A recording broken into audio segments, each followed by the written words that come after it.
여러분 안녕하세요. 김경옥입니다. 오늘은 일본 교육에 대해서 공부를 할 텐데 여러분 혹시 일본은 교육의 국가다 아니면 일본은 교육 강국이다 이런 얘기 들어본 적 있나요? 그만큼 교육을 둘러싼 여러 가지 그 문제들 아니면 뭐 교육에 주력을 하는 일본 이런 여러 가지 이유들로 인해서 일본은 교육 강국이다 아니면 일본은 뭐 교육 국가다 이런 얘기들을 하는 것 같아요. 우리나라도 교육에 있어서는 일본 못지않게 굉장히 그 교육열을 보인다거나 아니면 뭐 어쨌든 그 교육 제도를 계속 그 끊임없이 바꿔가면서 교육에 주력을 하고 있는 모습을 보면 한국도 결코 이제 교육 강국이다 이런 얘기에서 벗어나지 않는 그런 사회 같아요. 그래서 그 일본하고 한국하고 이제 그 과거로부터 지금까지 교육이 어떻게 어떤 교육을 시행해 왔고 어떻게 변화되어 왔는지 한번 살펴보기로 할 텐데 일본 교육은 제가 그 일본 지역학 입문에서 교육 부분을 제가 담당을 해서 이제 그 책을 엮은 게 있어요. 그래서 그 책을 중심으로 해서 여러분들하고 조금씩 중요한 부분들은 읽어가면서 여러분들하고 이제 교육 얘기를 할 거예요. 근데 이 교육의 맨 앞장을 보면은 이제 어떤 글을 어떻게 제가 서술을 해놨느냐면 잠깐 그 읽으면서 한번 어, 읽도록 할 테니까 여러분들 한번 들어보세요. 교육은 한 사회의 과거, 현재, 미래가 어우러지는 활동으로 미래의 삶을 위해 과거에 축적된 문화를 현재 가르치고 배우는 것이다. 사회 구성원들에 의해 습득되고 전달되는 인간의 생활 양식을 문화라고 한다면 교육, 사회, 문화는 따로 떼어 얘기할 수 없는 불가분의 관계다. 또한 가르치고 배우는 상호작용은 역사적, 사회적 맥락 속에서 이루어지므로 교육은 각 시대의 사회적 특성과 밀접하게 관련되어 있다. 따라서 한 사회의 교육을 이해하는 것은 곧 그 사회의 문화를 이해하는 방법이다. 일본의 교육은 현재의 교육제도나 교육 풍토 등이 한국과 많이 닮아 있다고 하여 한국과 그다지 차이가 없을 것이라고 생각하는 것이 일반적이다. 그러나 각기 다른 사회 구조와 문화적 특성을 가지고 있기 때문에 교육을 둘러싼 양상 또한 서로 다르다. 조금 자세히 들여다보면 한국의 교육과 같은 것 같으면서도 서로 다른 부분이 쉽게 발견된다. 여기에서는 한국의 교육에 대한 언급으나 기본적으로 상호 간의 유사성과 상이성을 염두에 두고 일본 교육에 관해 접근해 주었으면 한다. 오늘 교육을 올바르게 이해하기 위해서는 과거의 교육이 어떠했는지 알아보아야 하므로 우선 일본의 교육사를 살펴본다.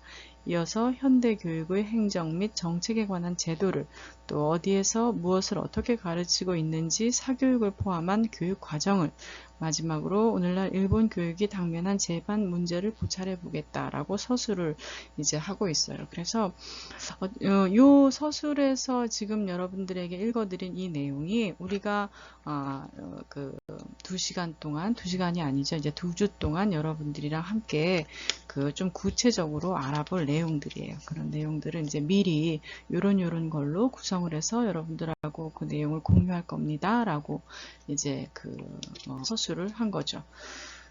자, 다음 페이지 우리 목차를 한번 보도록 하겠습니다.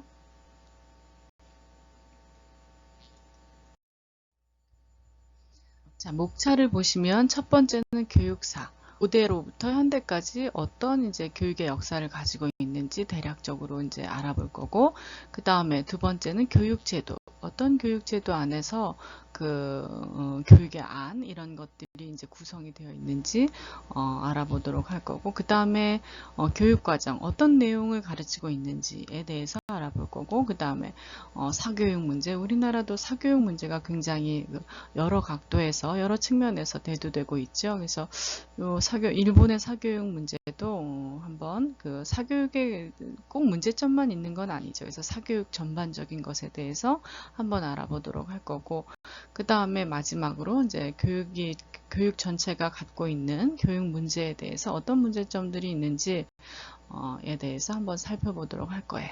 자, 다음 장 보도록 하겠습니다.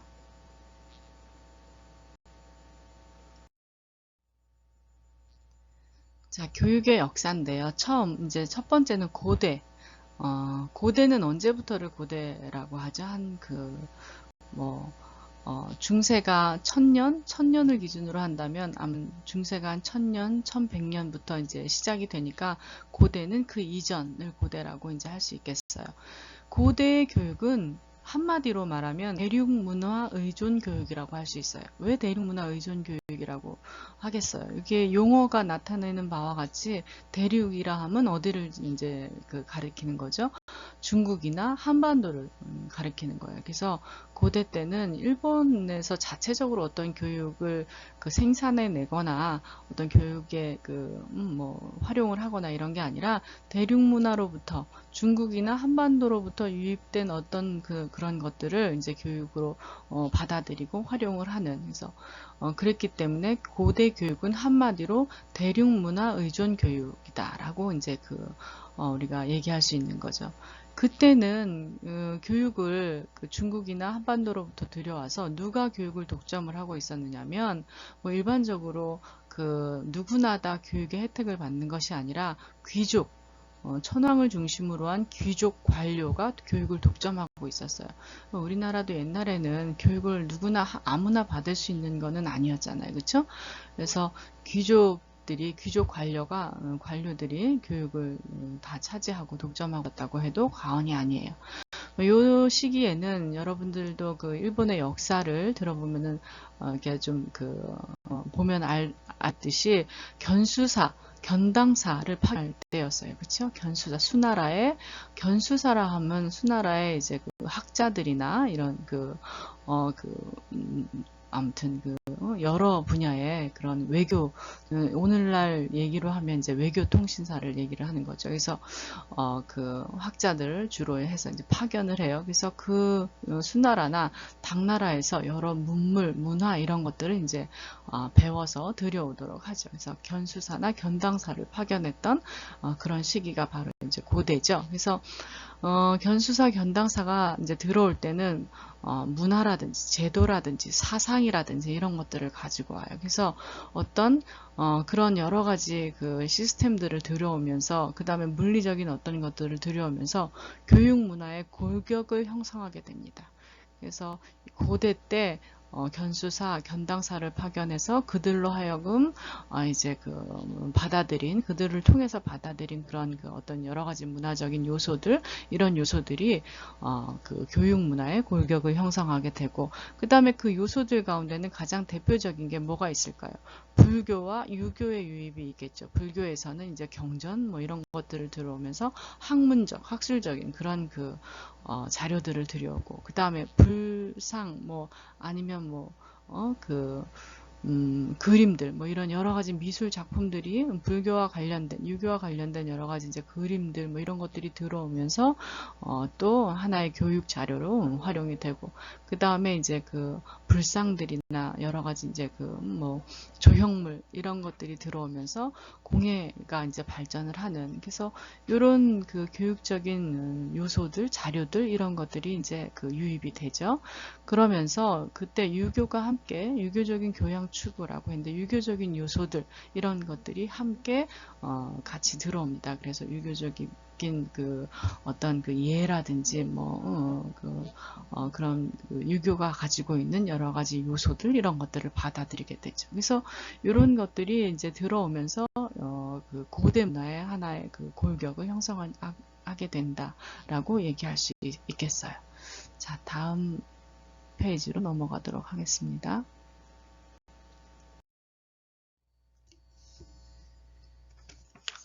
자, 여기 고대의 고대의 교육 문화 가운데 이제 제가 썼던 책의 일부분을 한번 같이 또 다시 읽어보면, 일본의 고대 사회는, 이건 조금 아까 이제 얘기했던 내용을 이렇게 책으로 정리를 한 내용이에요. 일본의 고대 사회는 천황을 중심으로 귀족 관료가 지배하는 율령제 사회를 지향했다. 이때의 교육은 주로 대륙 문화에 의존했다고 할 수 있는데, 견당사 파견 등을 통해 유입된 문화 및 제도, 사상이 일본의 풍토와 어우러져 교육 문화의 골격을 형성했다. 이거는 전장에서 얘기한 거죠. 일본 서기는 일본인들이 역사서로 역사서로 인정하고 있는 건데, 이거는 사실에 의한 기록이 아니라 상상을 해서 이제 그 꾸며서 기록을 한 일본의 역사서라고 할 수 있어요. 일본 최초의 역사서라고 할 수 있어요. 일본 서기에 의하면 552년에 백제에서 불교가 전래된 것으로 나타나는데 불교의 보급은 학술, 미술, 공예의 발전을 촉진시켰다. 불교뿐만 아니라 유불스팝이라는 건 유교와 불교를 같이 합한 거가 되겠죠.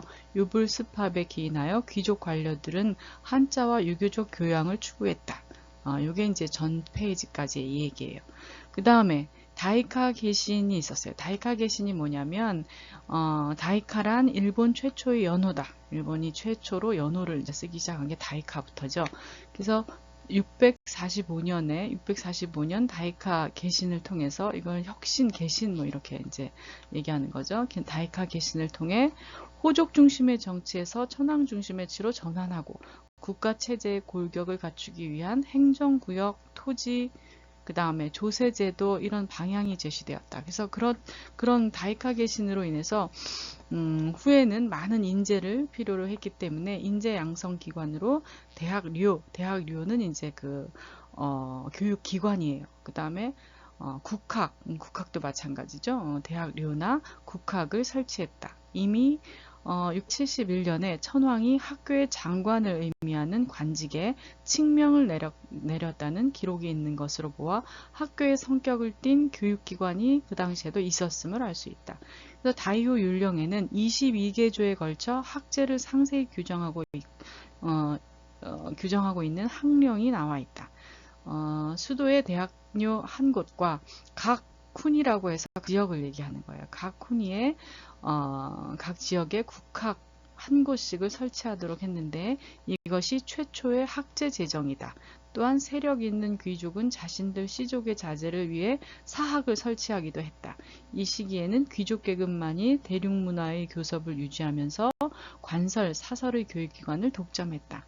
그러나 해이안 시대 말기에 귀족 정치와 지방 정치가 문란해짐에 따라 대학료나 국학도 쇠퇴하여 교육기관으로서의 기능을 이제 점차 잃어갔다. 그래서 이제 이 페이지에 나와 있는 얘기들을 쭉 풀어서 이제 책으로 쓴 내용을 지금 한번 같이 들어봤어요. 근데 들었다시피 이 시기에는 이제 국학이나 사학 이런 것들을 이제 설치하기도 하고 여러분들 혹시 겐지모노가타리라고 들었어요? 겐지모노가타리. 겐지모노가타리는 겐지의 겐지라는 귀족의 일상생활이라든지 이런 얘기들을 이제 무라사키가 여류 작가가 그때는 뭐 작가는 아니었죠. 작가가 아니라 이제 시중을 드는 궁중에서 시중을 드는 하녀였는데 그 사람이 이제 전부 기록을 해놓은 그런 귀족들의 생활상을 기록해 놓은 그런 소설이에요. 근데 그런데 등장하는 그런 그림이라든지 이런 걸 보면 히카루 겐지가 히카루 겐지의 아들인 유기리라는 그 아들이 그 다음날 대학료에서 이제 시험을 보는 날인데 그 대학료에서 시험 보기 전날 아버지한테 자기가 이제 여태까지 공부한 것 이런 것들을 보여주는 이런 장면이라든지 이런 게 이제 겐지모노가타리의 그 사파에 이제 나와 있는 걸 알 수가 있어요.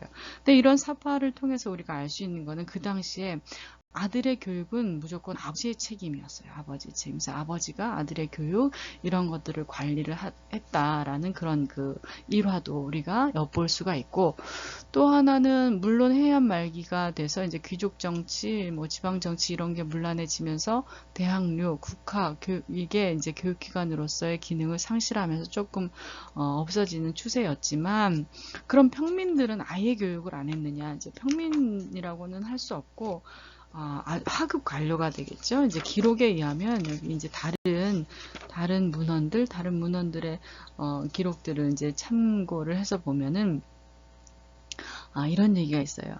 헤이조교는 그 당시에 이제 성이죠. 그래서 800년대에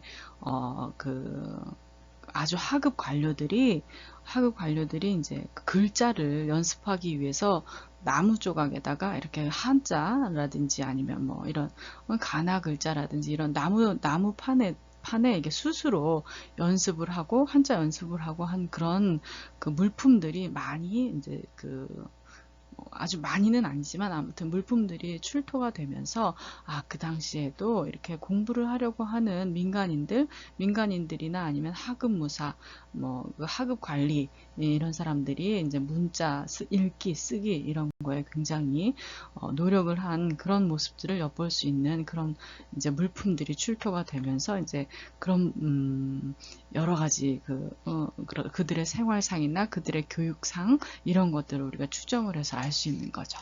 그래서 고대는 어쨌든 뭐 우리가 고대의 교육을 한마디로 얘기하자 하면은 아까 뭐라고 했죠? 대륙문화에 의존한 그런 그 교육이 고대 교육을 한마디로 얘기할 수 있는 대표적인 용어라고 할 수 있어요. 이런 것들은 여러분들이 암기를 해 놓는 게 좋을 것 같아요. 고대 교육은 그 대륙문화 의존 교육이다. 라는 걸. 그래서 대륙문화라 하면 중국을 비롯해서 이 한반도를 가리키 지칭을 하는 거고, 이쪽에서 많이 이제 어떤 문명, 문화 이런 것들이 이제 유입이 되면서 그런 것들을 받아들이고 배우는 그런 그 상황이 고대의 교육 상황이었다고 할 수 있어요. 자, 그 다음에 우리 다음 페이지로 한번 넘어가 보도록 하겠습니다.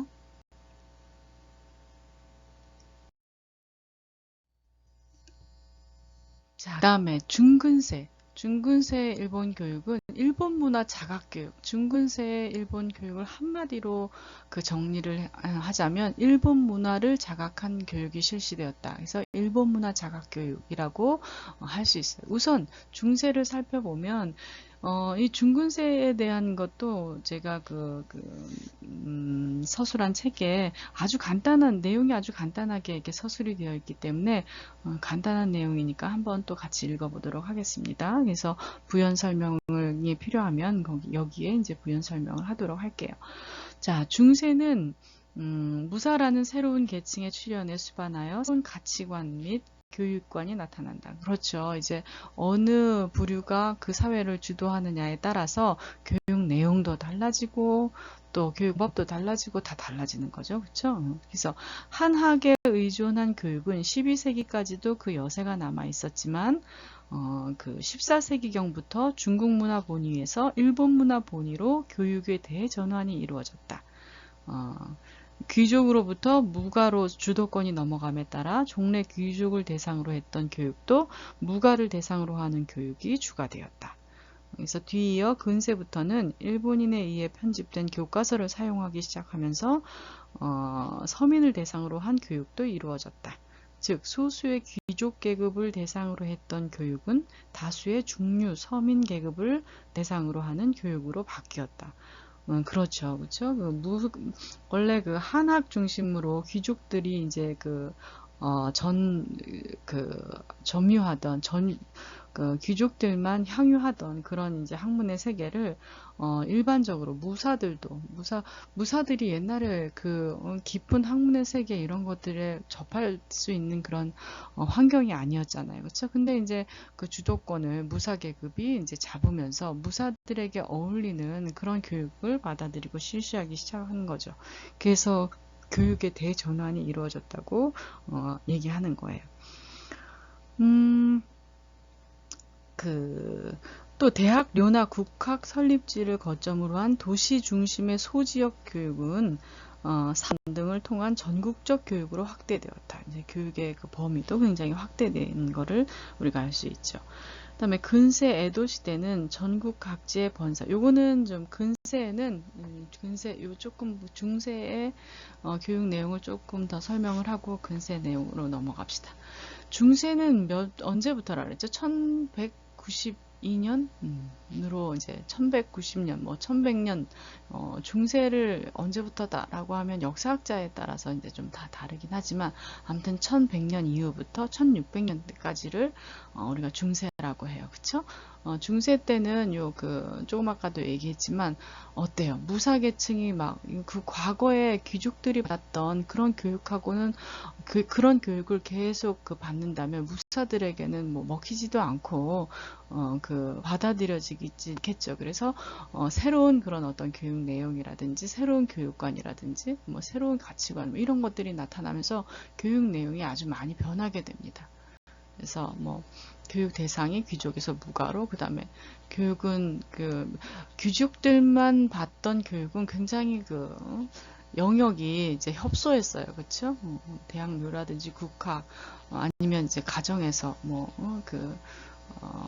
협소한 그런 영역 안에서 교육의 대상도 협소했지만 무사들이 이제 무가들의 자녀들, 무사들의 자녀들, 이런 사람들도 다 교육을 받아야 하고 무사들 전체도 다 이제 교육을 받아야 하기 때문에 굉장히 교육 대상이 어마어마하게 이제 늘어난 거죠. 그러니까 결국은 한 곳에 도시에 그런 것들을 집중해 두는 게 아니라 교육기관이나 뭐 이런 집중해 두는 게 아니라 전국 각지에 무가 사회가 존재하고 있는 전국 각지에 이런 교육기관이라든지 이런 것들은 이제 이런 게 확대됐겠죠. 그렇죠? 근데 이제 나중에 근세가 되면 그게 점점 더 확대돼서 이제 대중교육으로 이제 발전하고 변모하는 모습을 우리가 볼 수가 있습니다.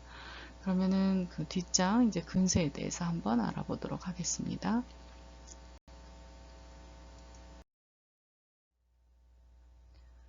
자, 이전 중세에는 그래서 아무튼 중근세는 일본 문화를 자각한 교육이라고 했죠. 그러다 보니까 이때는 이제 중세부터 견당사 파견하는 걸 중지해요. 견당사 파견하는 걸 이제 필요 없다. 견당사 파견하는 걸 중지하고 자기 나름대로 일본 나름대로의 그런 교육 내용, 교육 방침 이런 것들을 만들어 갑니다. 만들어 가서 여기 이제 근세 교육 특징에 대해서도 이제 이게 보이지만 교육 양상의 변화. 일본인에 의해서 편집된 교과서를 벌써 이때부터 사용을 해요. 근세는 어느 때부터죠? 시기가 1600년대부터 1868년 근대를 시작하기 이전까지를 우리가 근세라고 하죠. 이때는 벌써 근세 초기부터 일본인들이 스스로 교과서를, 교육 자료를 만들었다는 얘기예요. 스스로 편집된 교과서를 사용하기로 하고, 그 다음에 아까도 얘기했지만 더 교육 대상이 이제 소수에서 다수로, 이거는 아주 대중적으로 교육 대상이 확대됐다는 그런 얘기죠. 그 다음에 도시 중심에서 전국적 교육 확대를 해요. 그러다 보니까 교육기관도 예를 들어서 국학이라든지 그 다음에 대학교 이런 데에 국한된 게 아니라 각 번마다, 번이 뭐죠? 일본의 행정구역이죠. 지금은 현으로 나뉘어져 있어요. 그쵸? 48도도부 현으로 나뉘어져 있지만, 그래서 우리가 무슨 현, 무슨 사이타마 현, 도지기 현, 우리나라가 무슨 도로 나뉘어져 있는 것처럼 우리는 이제 몇 개로 나뉘어져 있죠? 8도로 나뉘어져 있나요? 아무튼 그 다음에 무슨 광역시, 그 다음에 특별시 이런 걸로 나뉘어져 있는 것처럼 일본도 이제 48개 도도부 현으로 나뉘어져 있어서 각 지금의 현이 옛날에 이제 번이었어요. 그때 행정구역이 이제 번이었는데 각 번마다 있는 학교, 그 다음에 각 향이라고 하는 거는 번 안에 있는 어떤 또 소규모의 그런 행정구역을 나타내는 거죠. 그래서 각 향마다 있는 학교. 그 다음에 이 테라코야라는 거는 테라코야 이 한자가 보여주는 의미에서도 우리가 알 수 있지만, 신사라든지, 그 다음에 우리 종교할 때 신사 배웠죠. 신사가 얼마나 많아요. 그 다음에 절 배웠죠. 절도 얼마나 많아요. 신사라든지 절이라든지 이런 데서 마치 우리나라의 서당, 옛날에 양반 자제들이나 다니던 그런 서당과 같은 풍경을 자아내면서 그런 신사나 절에서 이제 학습 활동, 교육 활동을 하는 게 테라코야가 그 교육기관을 대신했어요. 그러다 보니까 이 테라코야는 각 지역마다 얼마나 많겠어요. 각 지역마다 아주 골고루 분포되어 있는 이런 테라코야에서 이제 대중교육이 실시되었다고. 근데 대중교육을 보면은 거의 뭐 일본인의 90% 이상 이 대중교육을 받았다고 해요. 일본 근세는 이거 한번 그러면은 잠깐 요것도 제가 책에 서술해 놓은 내용도 일본의 근세 요 부분이 굉장히 짧기 때문에 요 근세에 관한 부분을 한번 읽고 조금 더 이제 설명을 하도록 합시다. 근세 에도 시대는 전국 각지의 번사 자제들을 대상으로 교육하기 위해 번이 지경하는 번학이 설치되었는데 이 번이라는 건 또 조금 자세히 설명이 되어 있네요. 번은 에도시대 다이묘가 지배한 영지, 인민, 통치기구의 총징이다. 번사는 번의 무사를 말하며 그 자들을 가르치는 교육기관이 번학이다. 이렇게 이제 되어 있네요. 번학이 설치되었는데 무사교육은 물론 무예 학습에 들어가기 전에 필요한 읽기, 쓰기를 가르치기도 했다. 또 번학과 병행하여 향학교, 향학소, 향교 등으로 불린 향학이 보급되었다.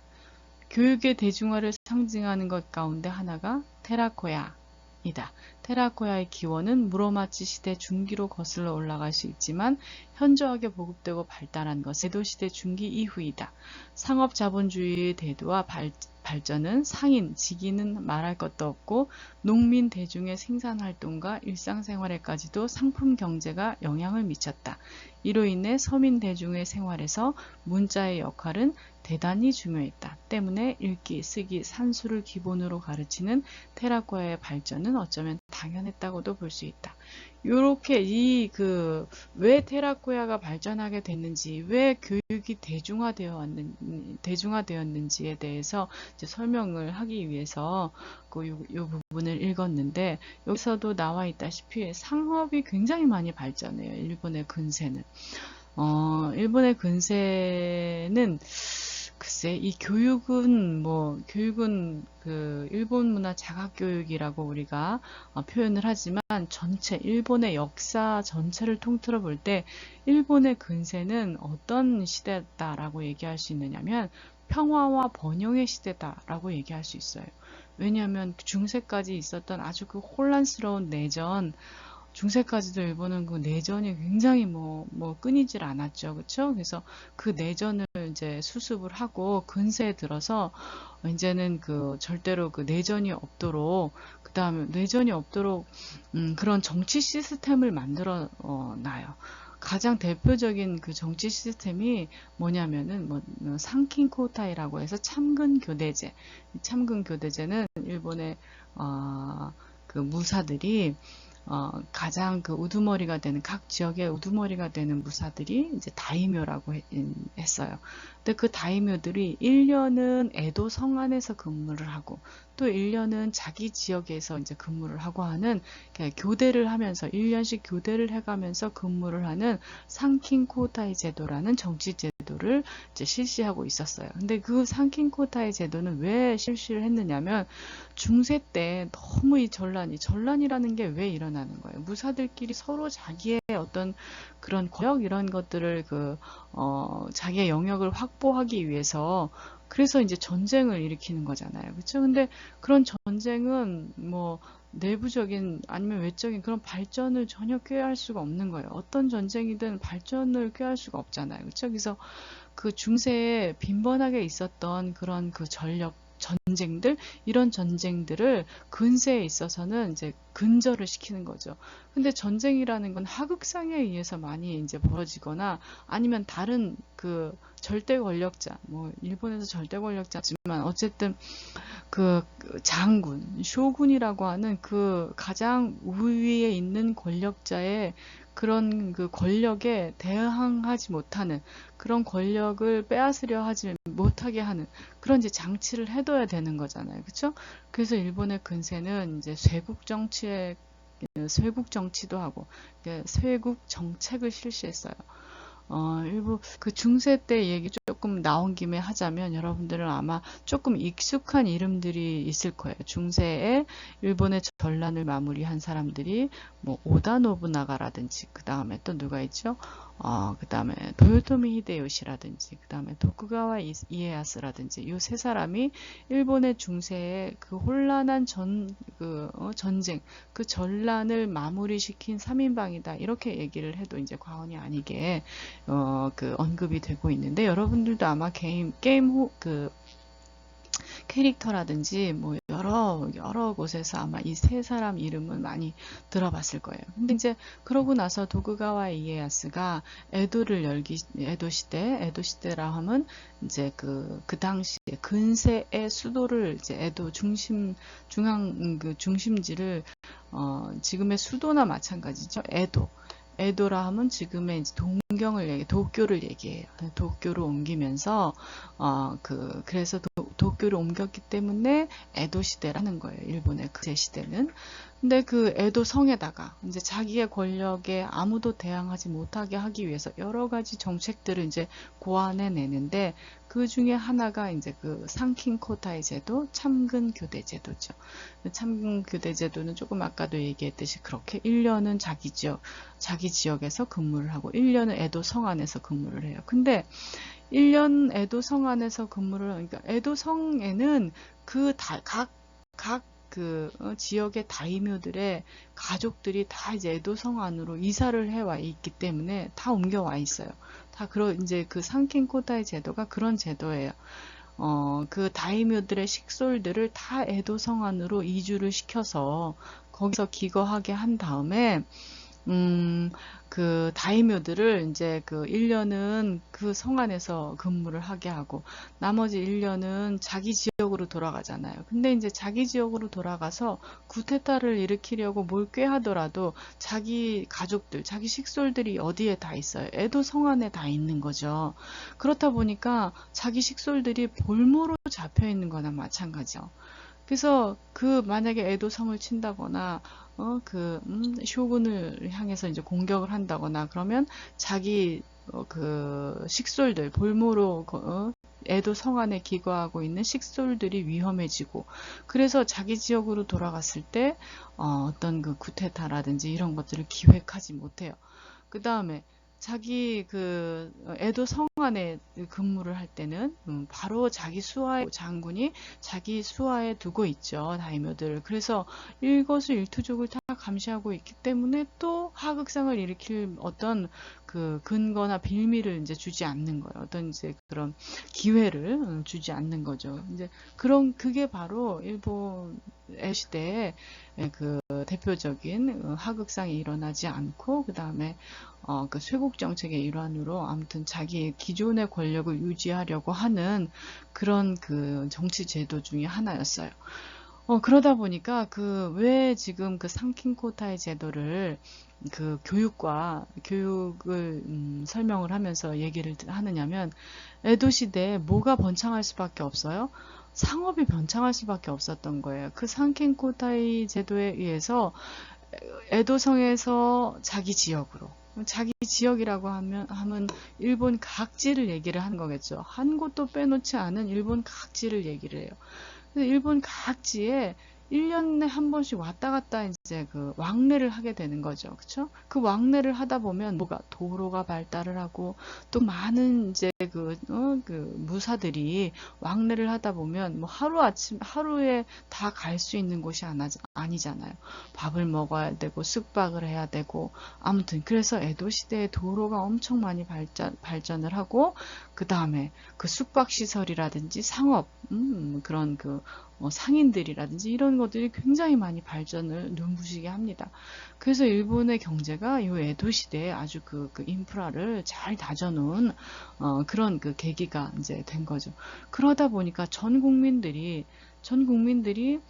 이제 막 생동감 있는 그 움직임을 보이게 된 거죠. 그렇죠? 뭐 상인이라고 하더라도 장부를 기록을 해야 되고 숫자를 알아야 되고 그렇잖아요. 그러다 보니까 대중교육이 반드시 필요한 거예요.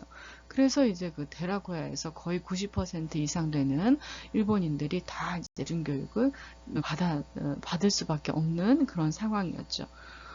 그래서 일본의 에도 시대, 에는 여러 가지 뭐 제도가 있지만 어쨌든 그 정치제도, 쇄국 정책이나 뭐 정치제도 이런 걸로 인해서 테라코야가 굉장히 상업이나 상업 발달로 인해서 테라코야라든지 이런 대중교육이 발달을 하게 되고 그래서 교육에 아주 큰 혁신적인 변화가 일어나는 게 바로 이제 근세라고 할 수 있어요.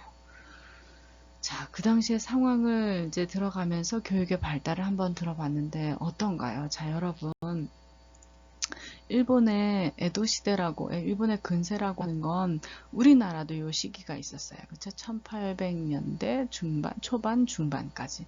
우리나라는 이때 어땠나요? 우리나라의 교육은, 우리는 아직까지도 그 조선 시대였죠. 이제 조선 시대에는, 누구나 다, 이때만 해도 일본은 뭐 누구나 다 교육에 이제 혜택을 받는 그런 사회 상황이었다고 한다면 우리나라는 양반의 자제만 극소수만 그 교육의 혜택을 받았던 그런 시기였죠. 그래서 조선 사회하고 일본의 이때 에도 시대의 사회하고 근세만을 보더라도 일본이 왜 교육국가다 교육 강국이다라고 이제 그 얘기를 들어왔는지 여기에서부터 조금 표가 나는 것 같아요. 좀 확연히 달라지는 것 같아요.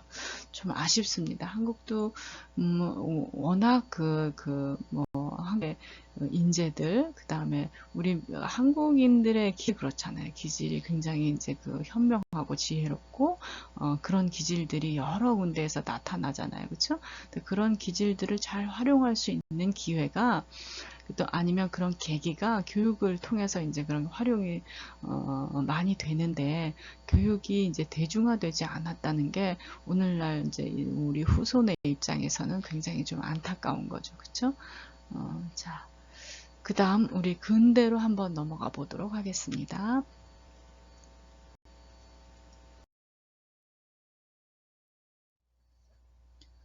자, 일본의 근현대는 한마디로 얘기하면 서양 문화 수용 교육을 실시했다라고 할 수 있어요. 서양 문화 수용 교육, 서양 문화를 수용해서 교육에 활용한 그런 시기라고 할 수 있는데 우선 근대를 보면 근대가 언제부터죠? 1868년 메이지 유신이 일어난 해부터 그 다음에 1945년 일본이 아시아 태평양 전쟁에서 패전을 한 그 시기까지가 일본의 근대죠. 이제 그 근대에 관한 이것도 이제 제가 썼던 책 내용이 아주 간략하게 설명이 되어 있어서 그 부분을 잠깐 같이 보도록 하겠습니다. 근대의 출발기라고 할 수 있는 메이지 시대 이후의 교육사는 교과서에 잘 집약되어 나타나므로 교과서 내용의 변천을 통해 근현대 교육사를 살펴볼 수 있습니다. 1872년에 새로운 학제가 공포되었는데 이때 사용한 교과서는 대부분 서양의 번역서입니다. 이 시기는 미국, 영국, 프랑스의 영향으로 인해 개화, 계몽적 성격이 강했으나 여기에서의 계몽은 곧 구미 선진국 문화의 섭취라고 할 수 있습니다. 개화 계몽 정책의 부분적 성과로서 민중은 서양 문화와 지식의 영향을 받아 점차 자발성과 주체성을 자각하려는 양상을 보였습니다. 그러나 메이지 정부는 근대로의 민중 자각 경향을 자신들의 지배체제를 동요시키는 위험물로 보았습니다. 따라서 즉시 개화 계몽 정책을 버리고 유교적 복종윤리로 교육 정책을 바꾸었습니다. 이게 바로 이제 그 근대 교육을 한마디로 얘기할 수 있는 그런 내용이에요. 근대 교육은 여기 이제 키워드로 나타낸 게 이제 이 내용에 다 조금 전에 읽어드린 그런 부분이지만 서양 문화를 수용을 하면서 서양의 교육 자료들, 교과서라든지 뭐 아무튼 이게 서양의 교육 자료들이 들어오니까 어떻겠어요? 그 내용들이 계몽적 성격을 띠겠죠. 그래서 그런 계몽적 성격을 띈 교과서를 서양의 번역서를 주로 사용하다 보니까 민중들은 일본인들은 어때요? 자발성, 주체성 이런 것들을 그 자각을 하게 되겠죠. 그런 양상이 이제 그 일어나요. 그렇죠? 자발성, 주체성. 근데 일본의 근대는 어때요? 일본이 이제 곧 제국주의적 성향으로 이제 국가 체제를 막 바꿔가고 하면서 어떻게 됐어요? 그 자발성, 주체성이 과연 일본 그 당시에 일본 정치 리더들이나 주도 세력들에게 그게 이제 허용이 될까요? 그렇지 않잖아요. 그렇죠? 보니까 빨리 그런 자발성, 주체성 이런 것들을 제한하고 억누르고 억제하고 유교적 복종 윤리로 교육 정책을 전환을 하는 거예요. 금방 바꿔버리는 거예요. 그래서 민중의 자발성, 주체성 이런 것들이 싹 트기도 전에 국가 주도적 그런 교육 시스템으로 이제 변화되는 거죠. 국가 주도적 교육 시스템, 국가 주도적 복종 윤리가 강조된 그런 교육 정책으로 전환된 그런 양상에서 가장 두드러지게 우리가 어떤 한 근거를 댄 교육치거를 댈 수 있어요. 교육치거라는 건 뭐죠? 교육치거는 천황이 이렇게 국민들을 가르쳐야 된다라고 이제 칙령을 내린 거예요. 교육에 관한 칙령이죠. 그래서 그 당시에 이제 천황이 교육에 관한 칙령을 내렸는데 어떤 칙령을 내렸느냐면 그 내용을 한번 이제 살펴보도록 하겠습니다. 아무튼 교육 치거에 대해서 조금 혹시 용어에 용어가 빨리 들어오지 않는다면 교육 치거, 이 치거라는 건 뭐예요? 임금이 몸소 가르치는 말씀, 뭐 이렇게 이제 해석이 돼요. 그래서 천황이 이제 어떤 기준을 정해놓는 거죠. 이렇게 가르쳐야 된다. 그래서 수신교육의 일환, 정신교육의 일환으로서 천황이 칙령으로 내려놓은 교육 내용이 되겠어요. 이거를 1890년도에 교과서의 대강으로 이제 교육 치거가 자리 잡는 거죠. 가장 기본적인 교육 내용으로 자리 잡는 거죠. 그 내용을 살펴보면 한 세 부류로 나눌 수 있어요. 단락으로 나눌 수 있는데 여러분들 혹시 교육치거가 궁금하면 교육치거 이렇게 키워드를 넣으면 어디서든지 아마 자료 공유이 될걸요. 그래서 많이 그 자료들은 이제 여러분들이 직접 확인할 수 있고 아마도 한국어로 나와 있는 것보다는 이제 일본어로 이제 그게 되어 있기 때문에 이런 걸 좀 풀어서 여러분들에게 그 내용을 이제 전달을 해보면 첫 번째 단락에서는 먼저 천황의 조상이 나라를 세우고 동시에 충효를 기본으로 하는 국민의 덕을 만들었다고 이제 이렇게 쓰여 있어요. 그리고 이 덕을 기초로 해서 전 국민이 마음을 하나로 해서 실제 생활에서 여러 가지로 실천하는 것, 그리고 이와 같은 실천을 할 수 있는 국민을 만드는 것이 일본의 가장 훌륭한 부분이고 또 교육의 기본이라고 이렇게 언급이 되어 있어요. 그래서 아무튼 그런 천황의 조상들이 만든 덕을 국민의 도덕으로 삼아야 된다 이런 얘기죠. 그렇죠? 두 번째 단락은 이제 부모에게 효도하고 형제끼리 우애가 있어야 되고 부부가 서로 화목해야 되고 이제 친구끼리 서로 신뢰해야 되고 가족의 덕에서부터 공익에 널리 이바지하는 그런 세상의 의무 이런 것들을 알리고 그 다음에 언제나 국가 헌법을 무겁게 아주 소중하게 여겨서 국법을 준수해야 한다 이런 이제 내용. 이건 이제 사회도덕이죠. 이런 사회도덕을 이제 덕목으로 이제 열거를 해놓고 그 다음에 세 번째 이게 가장 이제 핵심 포인트가 되는 건데 세 번째는 일단 국가에 위급한 일이 생길 경우에는 의와 용기를 다해서 공을 위해 봉사함으로써 여기서 공은 국가를 나타내요. 공은 나중에 이제 공사 이 시간을 여러분들 수업 시간을 통해서 공과 사 도대체 일본 국민들은 공이 이게 어떤 의미를 가지고 있나 또 사는 어떤 의미를 가지고 있나 이런 애매모호한 부분이 있기 때문에 우리가 일반적으로 상식적으로 생각하는 그런 인식과는 좀 다르기 때문에 제가 요거를 공사 이런 거를 수업을 한번 할까요? 아무튼 기회가 된다면 얘기를 이제 좀 구체적으로 해줄게요. 근데 여기에서 이 공은 국가를 얘기해요. 국가. 그래서 의와 용을 다하여 의와 용기를 다해서 국가를 위해 봉사함으로써 천지와 더불어 무궁할 황운을 부익해야 한다. 이거는 천황을 위해서 천황과 국가를 위해서 봉사로서 힘써야 된다는 얘기죠.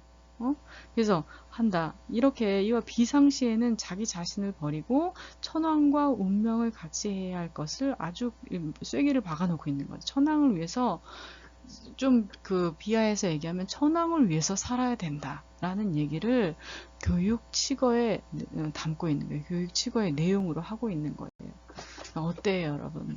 이 근대의 교육이 어떤 성격을 지니고 있는지 여러분들 이 교육칙어만 보더라도 알 수가 있겠죠, 그렇죠? 그래서 아무튼 그 다음에 그 뒷분으로 한번 넘어가 보도록 하겠습니다.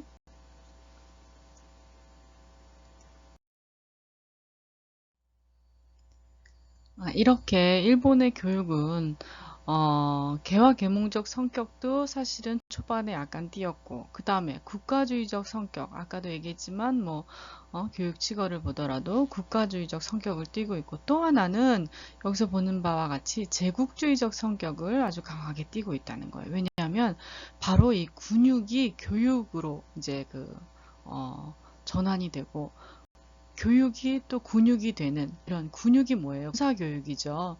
그래서 근육과 교육이 분리되지 않은 교육 자체가 근육이 되는 그런 그 시스템으로 그 교육이 이루어지게 돼요. 이런 것만 보더라도 근육이 교육으로 또 교육이 근육으로 이렇게 그 전환이 되고 그렇게 군사교육이 이루어지는 것만 보더라도 이 근대의 교육은 제국주의적인 그런 성격을 다분히 가지고 있다. 그래서 근대 교과서들, 근대에서 활용되어 왔던 교과서들을 이렇게 쭉 살펴보면 그 교과서의 특징이 요런 특징이 이제 나타나요.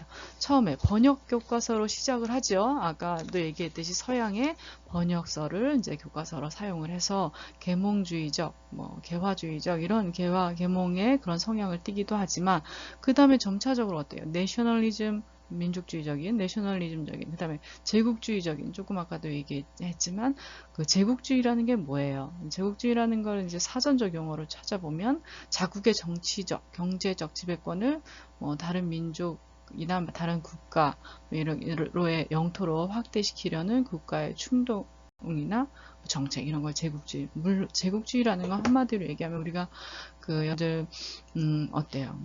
일본이 우리 조선을 침략을 했듯이 그쵸? 침략해서 침략을 하고 뭐랄까 지배하고 통치하려고 하는 그런 저희가 담겨 있는 게 바로 이제 제국주의적 성향이라고 할 수 있죠. 그래서 이런 정책들 그다음 제국주의적 성이 다 들어있다.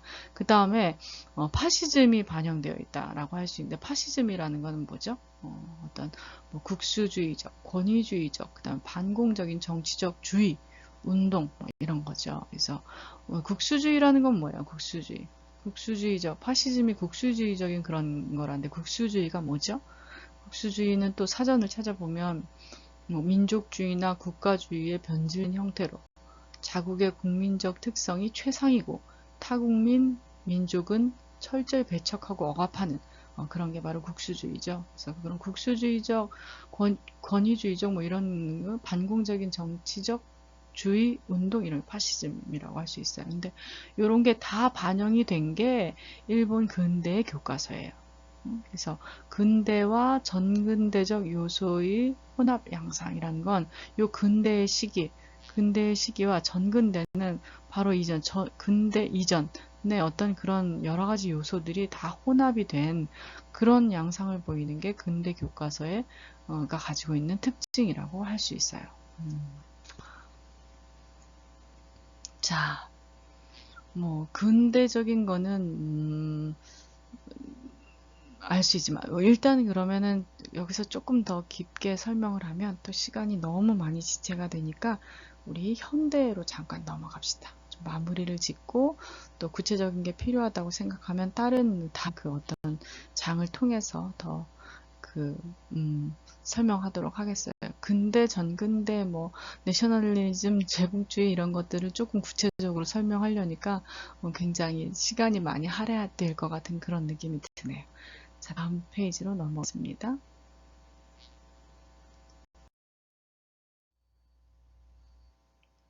자, 현대의 교육은 요 뒷부분부터 이제 교육 제도라든지 교육 과정이라든지, 이 부분이 다 현대 교육이기 때문에 그 뒤에 자세히 설명을 하겠지만, 대략적으로 이제 그 현대 교육을 얘기하면 1947년 미국의 교육 제도가 도입이 돼요. 그렇죠?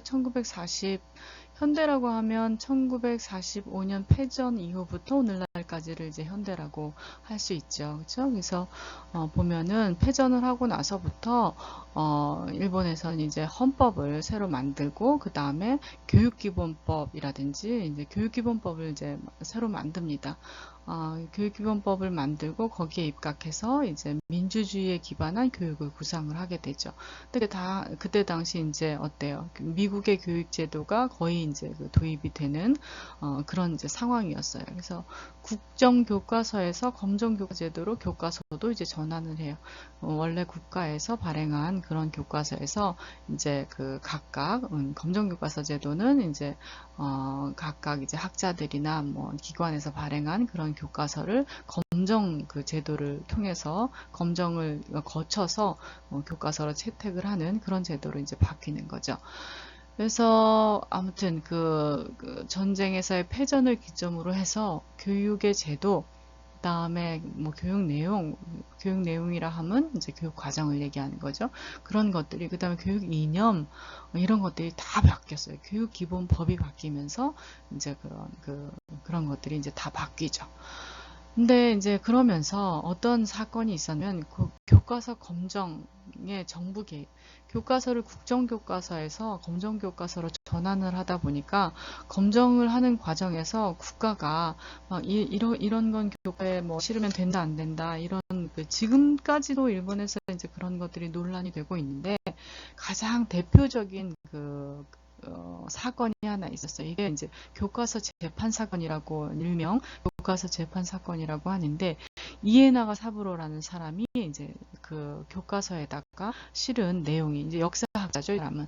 이 사람이 이제 교과서에다가 난징 대학살이라든지 뭐 이런 것들을 이제 실었어요. 이제 이게 검정 상황에서 이제 정부가 이런 내용을 실으면 안 된다고 정부가 이제 개입하면서 이 사람이 소송을 제기한 이런 사건이에요. 이 재판을 이제 제기한 이런 사건인데, 이에나가 사부로에 대해서, 역사학자죠. 이에나가 사부로는 역사학자 이에나가 사부로가 자신이 집필한 일본사 교과서의 남경 대학살, 그 다음에 731 부대, 그 다음에 오키나와 전투 등에 관한 기술을 인정하지 않는 문부성을 상대로 검정제도는 위헌이라고 반발하여 3차에 걸쳐서 일으킨 재판을 이에나가 사부로의 교과서 재판 사건이라고 이제 얘기를 해요.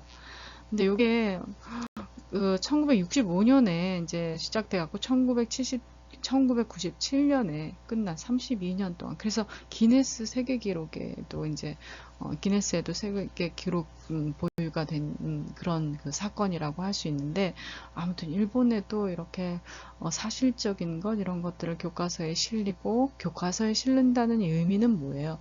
결국은 이거를 후손들에게 알리고, 교육을 하고, 교육을 통해서 알리고 그런다는 거잖아요. 그렇죠? 그래서 일본 내에서도 우리가 일본인들 다 뭐 아베와 같은 그런 보수 우익적인 성향만 가지고 있는 그런 사람들이 아니라, 일본의 학자들은 굉장히 진실하고 사실적이고 이런 것들을 추구하고 굉장히 그런 면에서 도덕적이고 윤리적이라고 할 수 있죠. 그런 학자들이 상당히 많아요. 상당히 많은데, 그렇게 상당히 많은 학자 중에 한 사람이라고 할 수 있어요. 이렇게 자기 일평생을 걸고 그 재판에 매달려서 결국은 이제 승소를 해내게 되는 그런 사건이기 때문에, 여러분들도 이제 이에나가 사부로의 교과서 재판 사건 이런 것 정도는 알아두기 바래요. 우리나라에서도 하기 힘든, 그 당시에는 뭐 우리나라에서도 또 다른 나라에서, 중국이나